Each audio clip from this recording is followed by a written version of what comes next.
نادي الوداد الرياضي يشعل أجواء الانتقالات الشتوية، مفاوضات مثيرة وأسماء كبيرة على الطاولة، فهل نرى تغييرات جذرية في صفوف النادي؟ تابعوا معنا التفاصيل.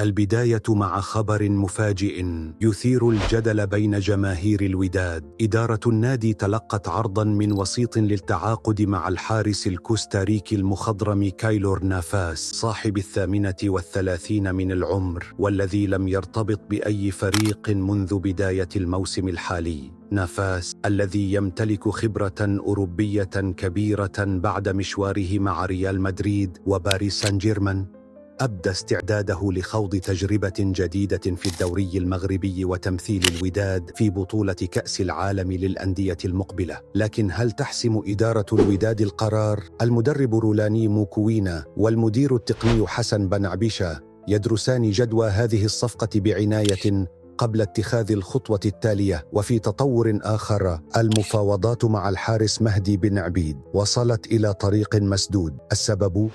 خلافات مالية جعلت إدارة الوداد تتوقف عن متابعة الصفقة. الحارس أصر على مطالبه المالية، ما دفع النادي إلى البحث عن خيارات بديلة لتعزيز مركز حراسة المرمى. هذه التحركات تأتي في ظل استعدادات الوداد للمنافسات المقبلة، وأبرزها كأس العالم للأندية الذي سيقام في الولايات المتحدة الصيف المقبل. هل ينجح الوداد في إتمام صفقة نافاس؟ وهل يظهر اسم جديد في مركز الحراسة قريباً؟ أسئلة كثيرة وإجاباتها ستكشفها الأيام القادمة. شكراً لمتابعتكم، وابقوا معنا لكل جديد في عالم كرة القدم.